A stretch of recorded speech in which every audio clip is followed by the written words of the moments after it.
All right, so I was just looking at a few news outlets and a few articles out there regarding the San Antonio Spurs and the upcoming trade deadline. I came across this one from Clutch Points, and this is going to be more of a video that I really ask you guys about because I don't know how I necessarily feel about this. It's not a bad article by any means, okay?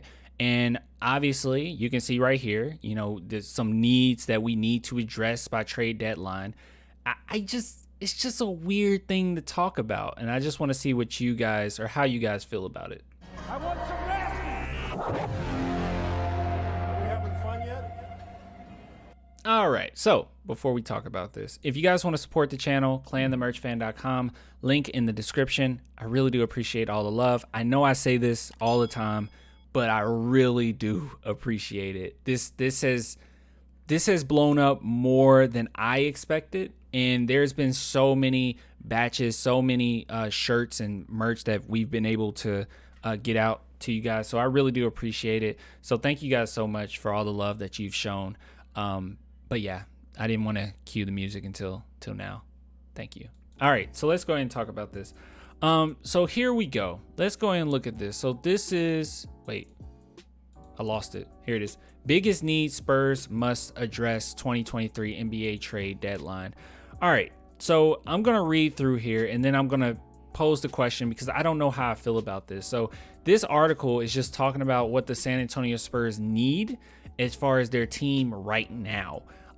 As we can see here, with hopes of getting a higher first-round pick in 2023, maybe Victor Wembanyama, the Spurs might be quite active as the trade deadline approaches. With that said, here's the biggest need the San Antonio Spurs must address in trade deadline. So here's the biggest need: young defenders. Now, they bring up Keldon Johnson as far as like flashy potential. Prior to the knee surgery, Devin Vassell talked about his points per game. Trey Jones emerging as a solid point guard. Dude, I keep using this word too. He's solid. That's what I'm saying. He's solid. With those players are shown some promise, there's still an area that the team might need to address. The Spurs have the worst defense in the league, allowing opponents to score 121 points per game. For comparison, with Murray last season, San Antonio Spurs defense was number 23rd. With 113 points per game. So we're allowing quite a bit more. Jones was named the ACC Defensive Player of the Year in 2020 when he played for Duke. Come on. However, he is just in his third season in the league and first as a full-time starter, so he might still need some time to fully adapt to the NBA physicality. I watched quite a bit of Trey Jones. I think he's where he's probably going to be at least defensively. I mean, he's decent, right? But overall, this is just saying that maybe the Spurs should go after Thibault. He's averaging a career low 11.9 minutes per game, 2.5 points a contest, but the reason being is because of his defense, and as you guys know, he is a good defender. A two-time all defensive player, Thibault could improve San Antonio's defense instantly due to his offensive limitations. It is unlikely the Spurs will win way more games with him. However, they could make games close and show some promise on their end. All right, so here's the thing, okay? Here's the thing. So they also bring up how Thibault needs to develop his shot, and they compare it to Kawhi and blah, blah, blah. All right, but this is what I want to talk about. This is a weird thing, all right? This is a weird situation. Now, I don't want to go too crazy on this because we all agree that the San Antonio Spurs need to lose games, right? Not only the fans agree that, I think for the most part, all of us agree with that, but the front office agrees as well. And Popovich agrees. Like, everyone agrees that the Spurs need to lose games. And I don't necessarily want to say don't add players to make the team better because that might mean we win game. I don't think that's true, okay? You get a new player in, they're going to have to get accustomed to the Spurs culture. They got to get accustomed to the playbook. They got to get accustomed to what Pop is asking for them. Pop isn't really quick to just throw you out there and give you a substantial amount of minutes. So if you get a young player in a trade, I don't think that it makes that big of an impact, all right? At least initially, okay? But my thing is, I wonder, and this is my question, do you think the San Antonio Spurs should focus more in on the picks for the future, Or should they look at pieces right now for that potential top 4 pick that the Spurs could potentially get, right? Like, I don't know, because this article basically saying this is something that we have pieces to do so, like Devin Vassell, Jeremy Sohan as far as defense, like Jakob Poeltl, right? And you add in a guy like Thibault, it's like, oh, that's something else that we do well, or that we have potential to do well. It's just really hard for me to focus in or key in on the needs of the team when I don't really have a basis of what the team will be in the next 2-3 years when it really matters. It's really hard for me to conceptualize that. This is my thoughts, okay? I would never put the needs of what we need right now as far as this roster at the forefront over trying to build for the future, right? Like, I wouldn't try to make a bunch of deals so we can get some young defenders in here and get some, some scores in here right now.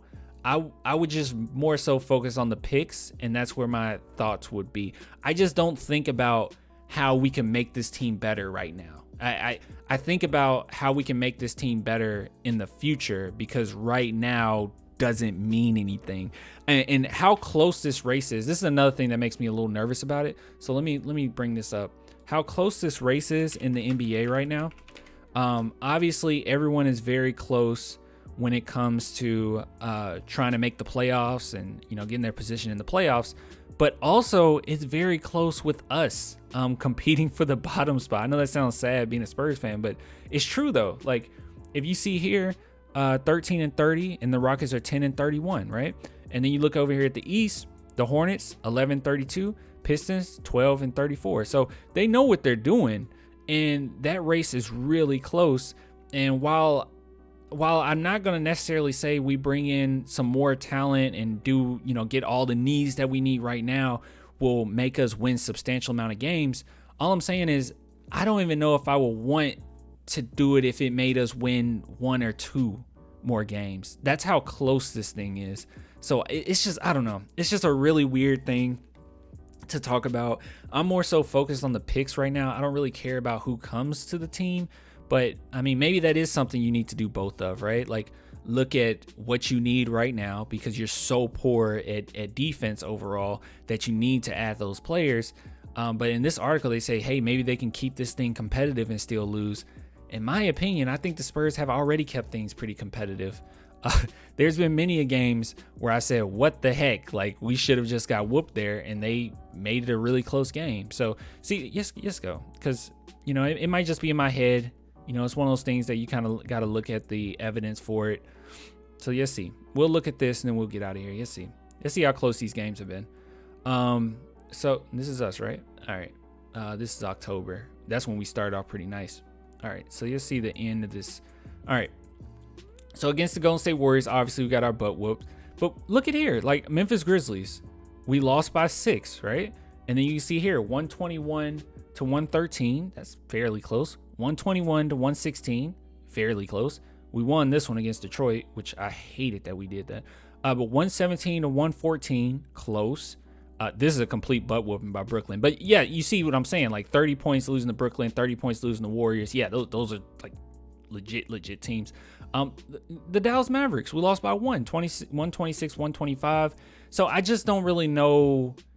I mean, there's a few of them where we got our butts whooped, right? But I just don't know what this article means by like, well, they'll show more promise and be even closer, because I don't think that we're losing that bad. And honestly, better defense in a few of these games, just say like the Dallas Mavericks, we could have got them off guard, and won that one. And that wouldn't have been great for us. Or even the New York Knicks, defensively, we could have got them off guard and took that game. There was a lot of weird stuff going on in that one. But it's just, I don't know, man. It's just one of those weird things. I don't know how I feel about it, and I just want to know how you guys felt. So let me know in the comments. I'll read them. I'm just interested to see what you guys have to say. Anyways, if you guys want to support the channel, clanthemerchfan.com. I really do appreciate all the love. Thank you guys so much for all that you've done for this channel and you continue to do, along with the Patreon and YouTube members. I really do appreciate you guys. So I'll get with you guys later. Until next time. Bye.